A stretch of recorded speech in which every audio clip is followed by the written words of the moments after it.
All right, we're rolling. Also, this podcast is brought to you by Star Wars. Only Official episode 3. sponsor. It is an official sponsor. What'd you say, Tyler? Only episode 3 is the sponsor. The rest are not. No, episode 1 is good for kids. Jar Jar Binks. Are you a kid? Well, I was a Dude. kid when it came out. Well, no, that Phantom Menace is trash. It's not trash. Also, So is the Attack only of the one, Clones. the only Both of one them where are you have a trash. double lightsaber. There's so many redeeming qualities to 1 and 2. It's a trash film. I think 2 of every trilogy is the worst. 2 of Star Wars, 2 of Lord of the Rings. Those are my only 2 examples to say every, but yeah. Wait. Which one of Star Wars are the old ones? No, those all suck. What? Those are the good ones, bro. No. Dude, you're going to get so much hate for this video. Hey, wait. Stories. I got to say, I know Rogue One gets a lot of crap, but it was my favorite one because It's good. everyone dies. And I was like, it's about time I watch a freaking Star Wars movie where people just get slaughtered because that's what would happen. Dude, no, that one's like critically acclaimed. Like that one's high up there as far as like a ranking goes. Yeah, but That the one's problem good. with Okay. everyone dying is that you don't have any like character loyalty. There's nobody cool from like Rogue One that's like, oh, they're like a iconic Star Wars character. I mean, the Darth Vader scene in Rogue One is unreal. I haven't seen Rogue One in a while. I forgot that scene. And I'm still forgetting that scene, to be honest. But I like the Phantom Menace. I like Jar Jar Binks. okay, here's the problem with the old ones. The stories are good, but like when you grow up, like seeing 1, 2, and 3 first, and then you're like, what is this trash? Because it's like as if it's like a Broadway play in comparison. But dude, that's why whoever got me into Star Wars told me to watch the old ones first. Well, that's because you're old. So they said You're like whatever 30 3, 4, or 5 or whatever it is. You're like 33 years old. That's why you like it, because you're old. Yeah, and they're still better than the newer ones. They're better than They're the like, you need newer to watch ones. it in this order They're not so that better you can than appreciate the whole thing. 1, 2, and 3. Okay, They are better. Dude, if you watched 1, 2, and 3 first, then yeah, you're probably going to go watch the old ones and be like, I can't get into the special effects. And yeah, which is actually like the cinematic order of how you should watch them. So I think it was dumb to do that. It's the chronological order, but it's definitely not the order that they're best. That's just you know what BS. that would be like? That would be like watching The Hobbit, which would ruin the entire thing. And then you watch Lord of the Rings and you're like, I can't really appreciate Lord of the Rings because The Hobbit was so bad. Close enough in time that if you watch it in that order, it's still good. The difference between Star Wars and 4, 5, and 6 and 1, 2, and 3 is like 30 years. The difference between Hobbit and Lord of the Rings is like 8. It's not the same thing at all. Okay, we got to get into this. Bad? Otherwise, people are going to be like, what Horrible. in the hell are Horrible. these guys? Hobbit was disgusting. What is this podcast about? All right. Okay. Welcome to the IAM show. Let's go. So I felt like this would be relevant because Google rolled out this tool with Gemini 2.0 that I think a lot of agents can use. And I think, dude, it's going to change the game just with AI in general and use cases, but specifically for insurance agents, I think it's helpful. And one thing to kind of like lay the groundwork, if you will, for probably future episodes is this is not necessarily an AI podcast, but AI is going to be moving so fast that there's going to be new stuff coming out all the time that's actually worth talking about. So I feel like we got to hit it on this for sure. Yeah, I mean, everything else in insurance is pretty much boring as crap. So like true. AI is not. So we should talk about that. You said, when did it get released? Like today? No, a couple days ago. All right, cool. Google's just dropping bombs on the AI side lately. Oh, dude, they were for a while. Everybody was kind of like Google's out. I've been seeing this thing on X, like of a commercial or some video that was made by Google. Is that what this is talking about? Not this, No. but that's their new video generator, which we can talk about too, but which we is can't fire. use it yet. I don't think. Can you use it yet? Did you get like a sneak peek? No, it's going to roll out. I think Supposedly, there's a wait list. The first version of Gemini was woke. So, well, that's what I was going to true. say. I think the interesting thing that people are going to see is that like a lot of these platforms are woke compared to like Grok, which is just like there's been tons of things I've been seeing on X where like they'll ask like the 4 main ones the same question, and you get like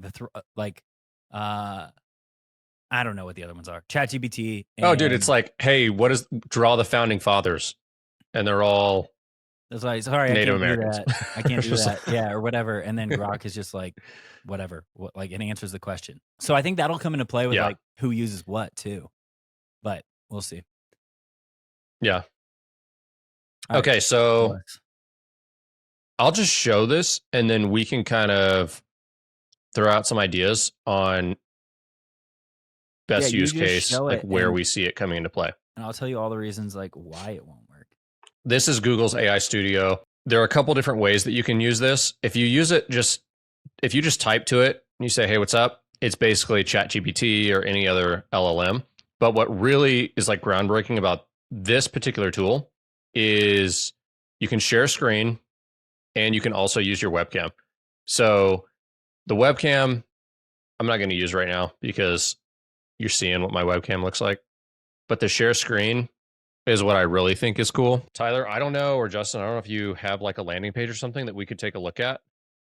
Because if we could look at something like that, we could basically help it diagnose a landing Just page or go analyze IAM's landing page. It's a really short URL. It's and.insuranceadvertisingmasters.com. all right, cool. Give me your thoughts on this landing page. Okay, I can do that. The landing page has a bold headline: How we added 1,214 new clients to our insurance book in our first 8 months. It goes on to describe how they used a video and online ads. Below that, it also claims that implementing the strategy will put evil lead vendors out of business. What do you think of this landing page? What do you think of this landing page? What do you think of this landing page? Do you think that this will convert? Okay, I understand that you're asking whether I think the landing page will be effective in converting visitors into leads. It's hard to say definitively without more information, but some elements might work well. The bold headline is definitely attention grabbing, and the bullet points highlight some of the benefits. Is there anything specific about the landing page you are unsure about? It works well. So like, I don't know. I mean, like if I were an insurance agent and I was analyzing landing page, I would probably ask it like, what about this? I guess you need to give it context. So this business is a business that helps insurance agents take control of their advertising and teaches them how to run their own ads and all of that stuff. What do you think about this? We know for a fact that this landing page crushes it. It's generated millions of dollars. It generates about 500 leads per week at about a $20 cost per lead. What do you think about this landing page makes it work so well? Okay, I'm going to give you a little bit of context here. So basically, this is a business that helps insurance agents take control of their marketing. We know this landing page works really well. It generates like 500 leads a week at $20 a pop. So it converts really well. So I guess my question to you is, what about this landing page do you think makes it convert as well as it does?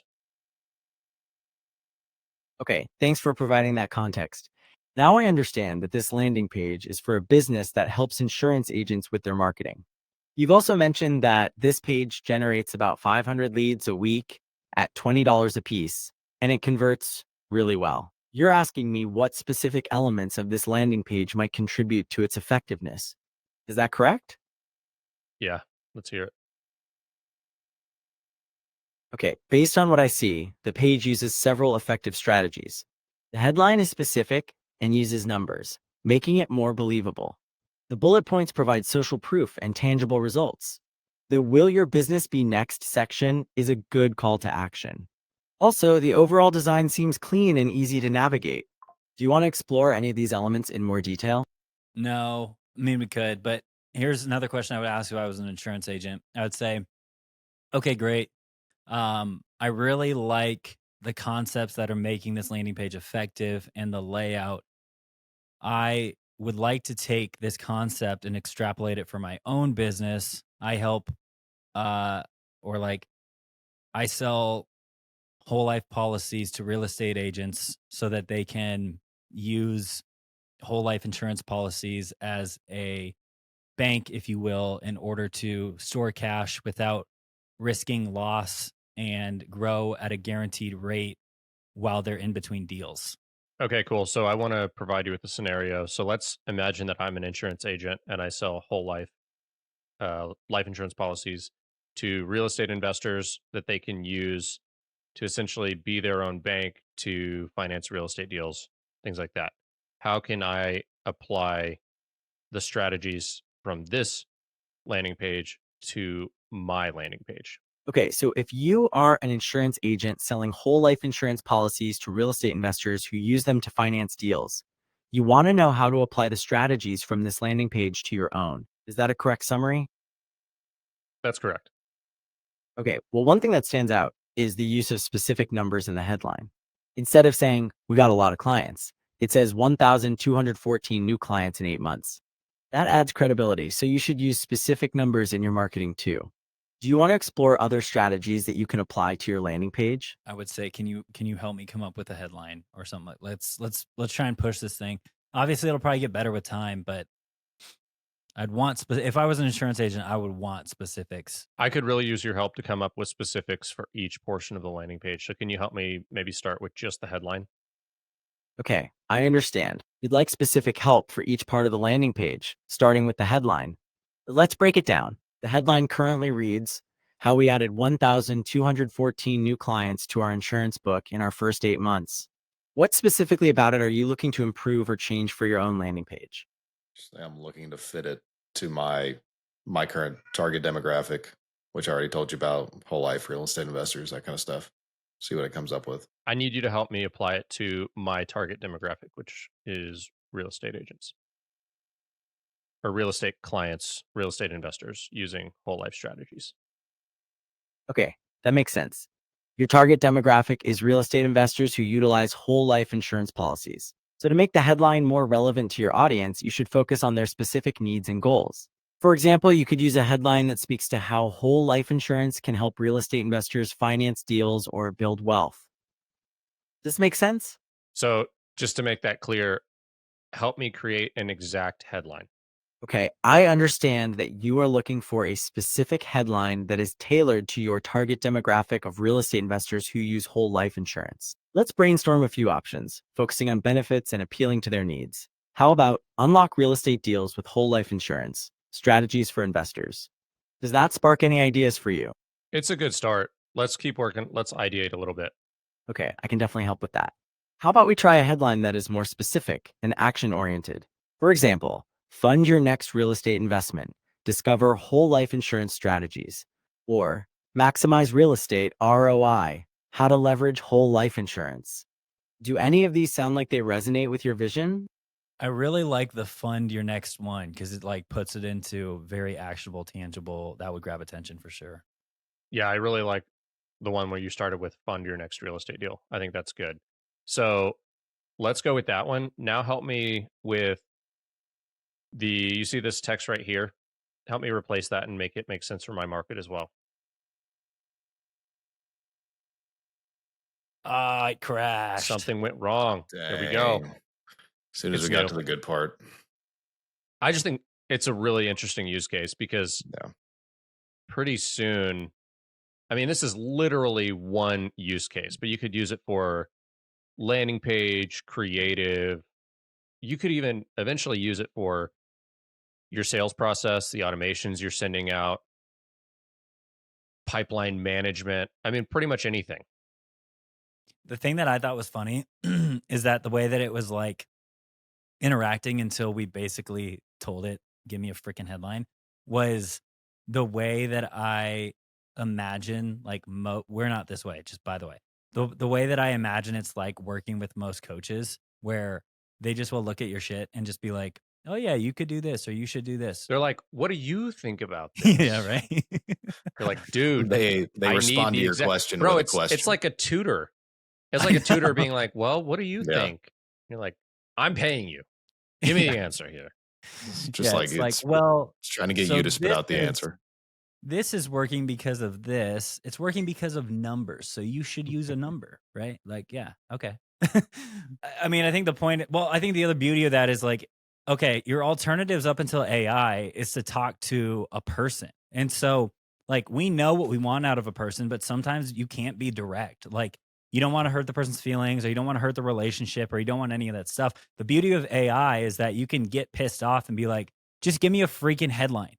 Whereas like sometimes when you're talking to a mentor or a person or like somebody else that has a business that's running it and they don't want to give you their secret sauce, like you can just say what you want to AI and it may not be the best, but it'll actually start. That's where like some of the magic starts happening is when you kind of push it to like, just like, give me what I want. And you have to Yeah. do that with I kind AI. of want to try that again. I think if I were doing this, so it's got text, which is just like ChatGPT.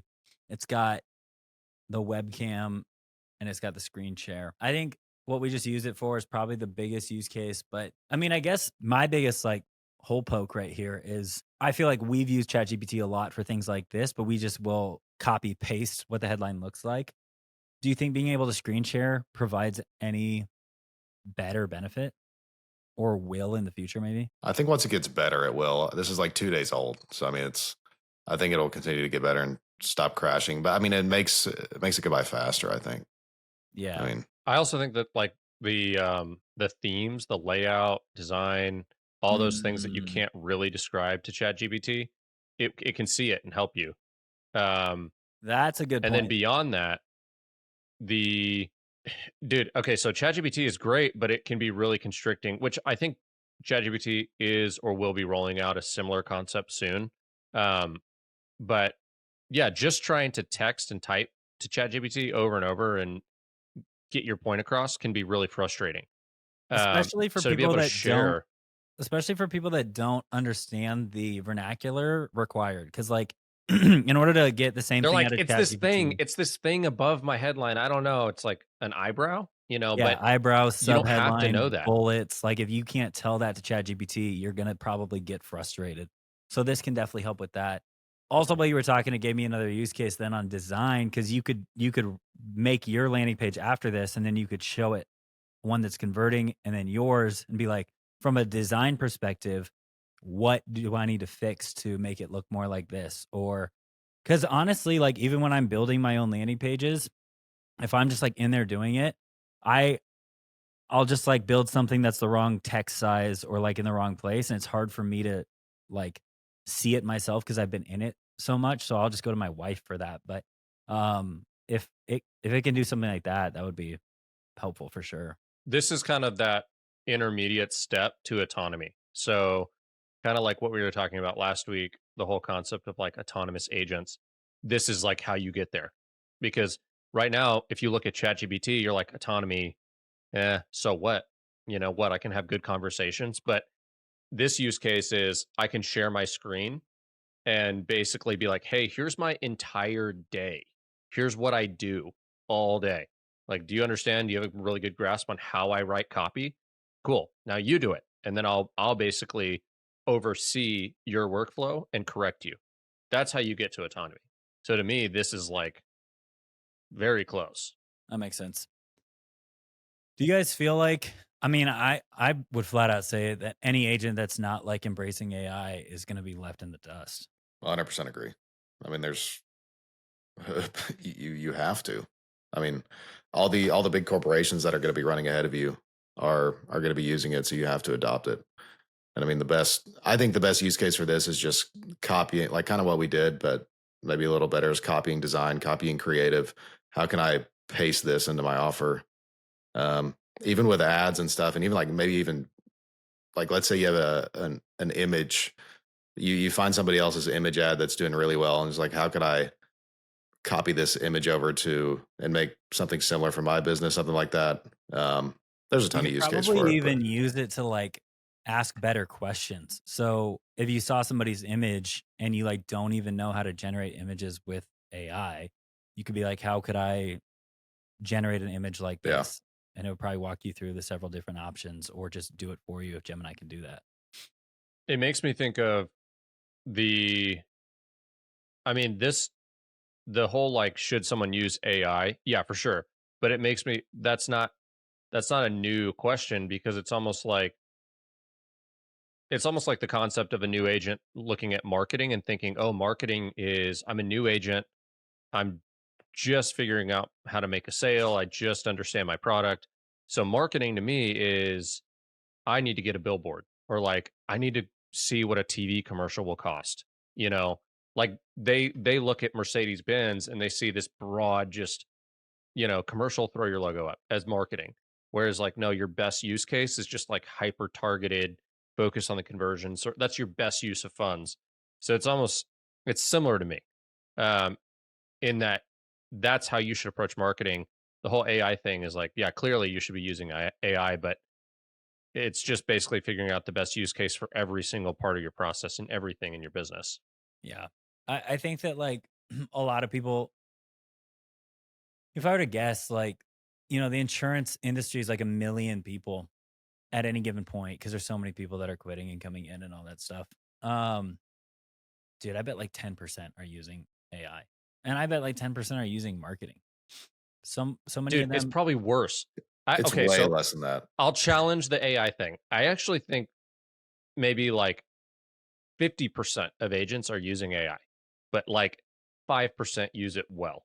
So it's like 50% are like, I need to use AI. Okay, well, then that means ChatGPT. And then I go to ChatGPT and I ask it a couple questions. I don't know how to use it. It gives me a bad output. And then that's my experience using AI. So it's like the amount of agents that really understand, okay, I got to keep digging and pushing and giving it context and doing all that and actually using it well. Yeah, it's probably a tiny figure. It's got to be 5% or less. I Probably. I mean, think how many people do you know in your life that are using it well? And you can probably apply Even in that our same. space, Yeah. how many people do we know that use AI where like, you could use that way better? Even people who have like a decent amount of context on AI.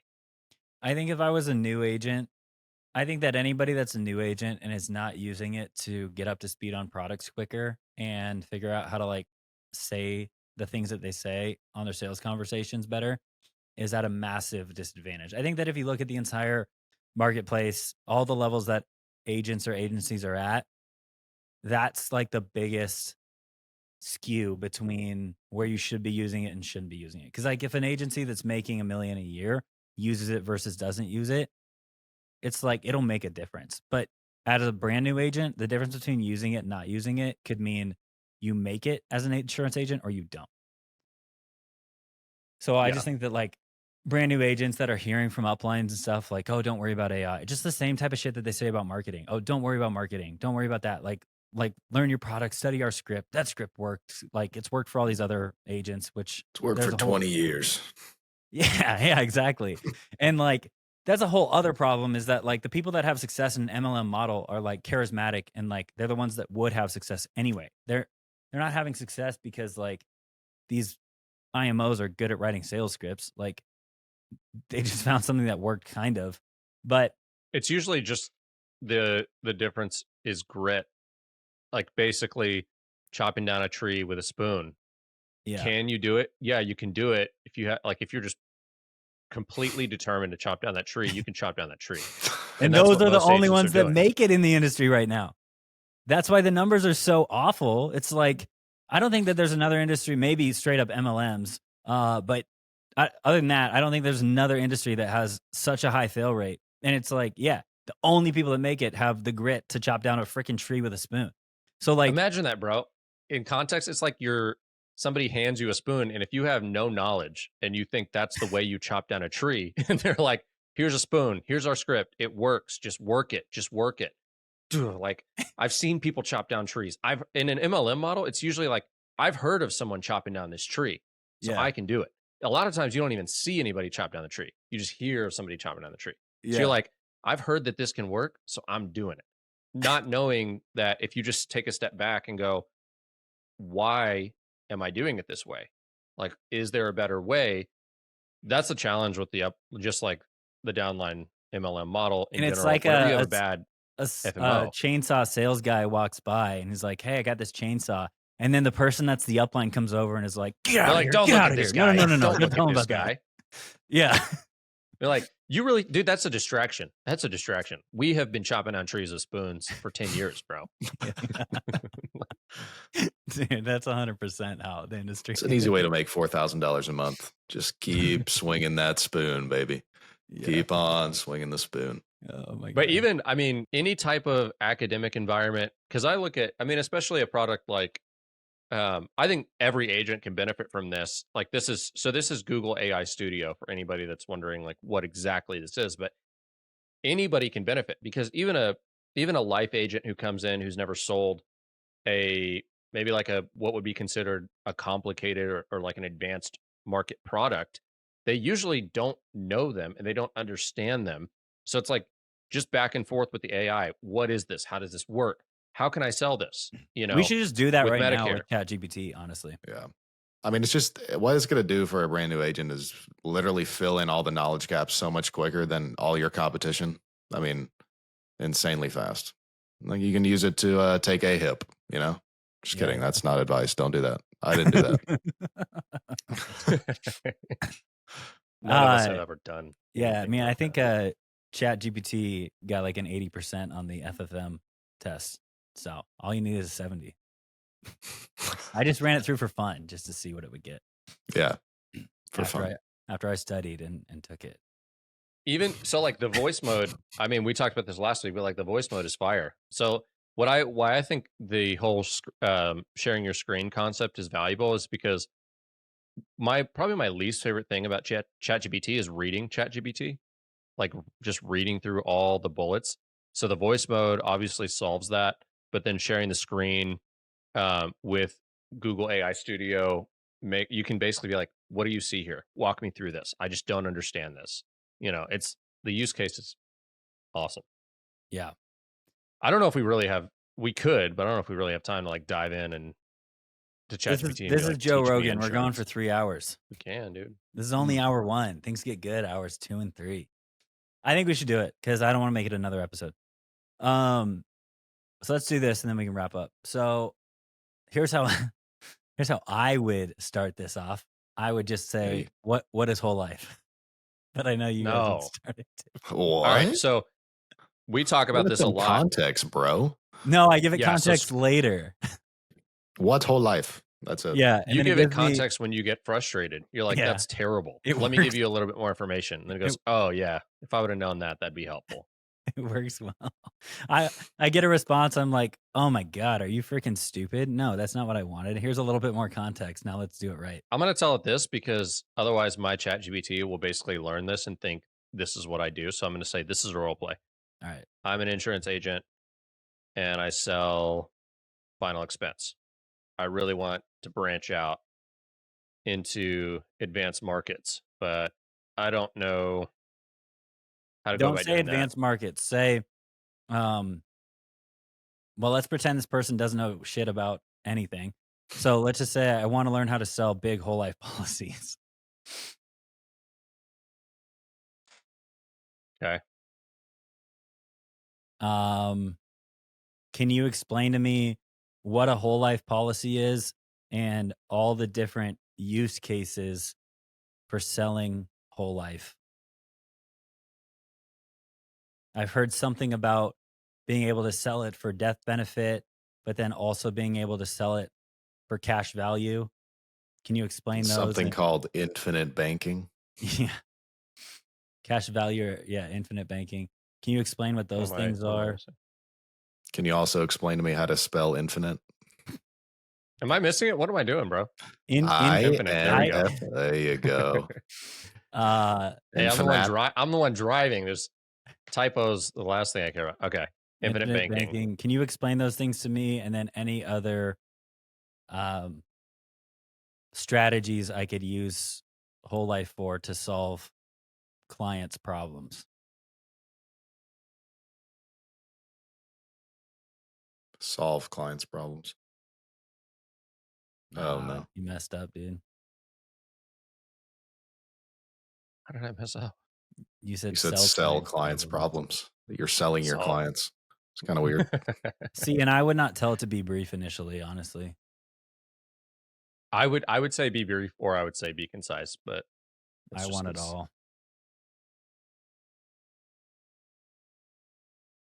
All right, so death benefit protection. See, this is why I wouldn't want it to be brief is because like somebody that doesn't know anything is probably like not going to understand these things. But then you can go in and ask it, which is what I would do. So let's use infinite banking. Well, hold on, let me see what else it had just to see if it got everything that I would think of. Tax advantage growth, supplemental retirement, living benefits. Scroll up. infinite banking, cash value accumulation, and what's number one? Hopefully that's death benefit. Yeah. Yeah. Okay, cool. So hold on. I would ask it based on these strategies, which ones do you think would allow me to sell the largest premiums? Oh yeah, these are good. These are good. Another idea is replace bonds in your portfolio with a whole life insurance. Good angle. You could Okay. literally, so you could say, Then I would just pick one of these and be like, wait a minute. You okay, could push this even farther. You could say like, these are really interesting. Let's really think outside of the box on other strategies that might be overlooked. these are decent. They're just kind of, from my experience, harder to find. The TAMs For on sure. these are not big. Total addressable Yeah. market. For anybody watching, they're Very small. mhm. So you'd also want to think through like what would have a big market so I could run ads to it. You could always get business owners and then just find these opportunities in that market. Yeah, for sure.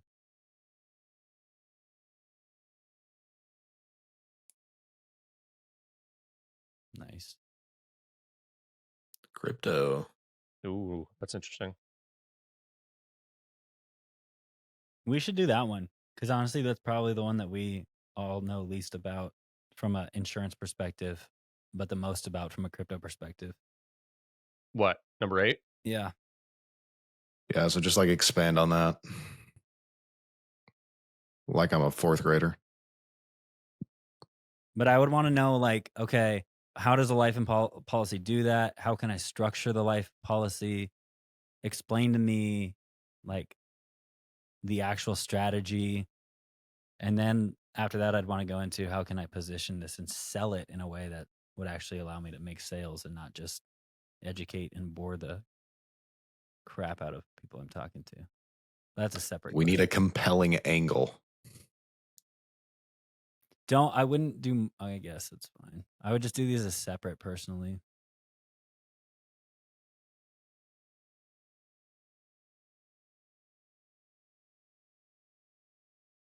Treasure chest.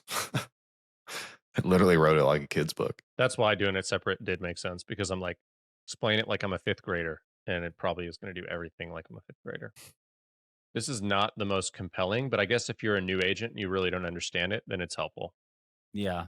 And here's where if you're an agent, so how to structure high early cash value starts with the policy so the cash value grows quickly. This way you can borrow from it sooner and paid up additions to maximize the cash value early on. The problem with this is that a new insurance agent may not even know what those things mean. Um, big death benefit, flexible premiums. So here's one thing that like I just know from marketing, selling, consulting 1,000+ agents is that like if you're gonna sell a whole life policy for so this is where it's interesting. And this is where I would want to like, if I'm truly like trying to figure out the needs of this market. So we're doing like research on the product, but we're also doing research on the market. So for me, like I got to think in the mind of a crypto investor. So like one of the first things I would ask it is like, if I'm a crypto investor, why would I put any money in this if I think all of my money is going to go really high? What would be any of my incentive to take extra money and put it in this rather than just buy more crypto?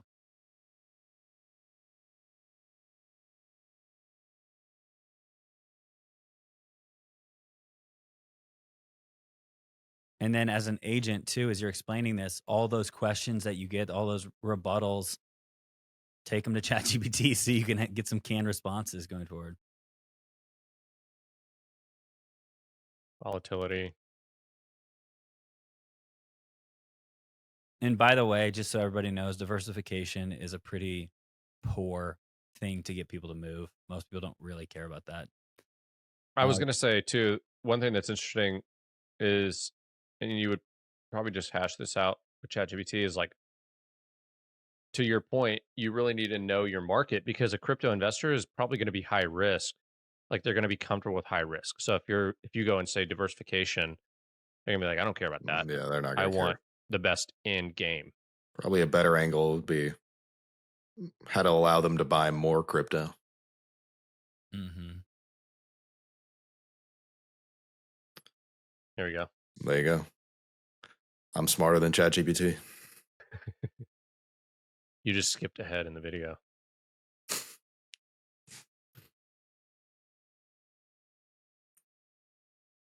That's a bad one. Yeah, I think the toughest part about this is that like being able to get good answers requires critical thinking.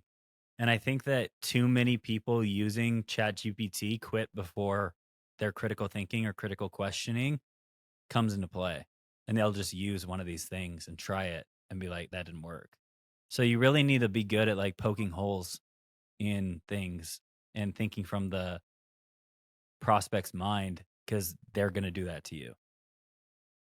Capture the wave. Yeah, that's a good way to position it. I also really like when your crypto's up and you take your profits, that's actually really good because most people just put it into USDC or USDT. You could put it into a whole life policy and have it be growing tax free while you're waiting for the market to drop back down. That would actually probably be the strongest frame we've gotten so far, by far. And then when you want to put the money back into crypto, you don't have to pull it out of the insurance policy. just You borrow take from loans. it and it keeps growing while your crypto money keeps growing. Dude, we should just freaking make this into an offer right now. This is a good reframe right here, just like what you're selling.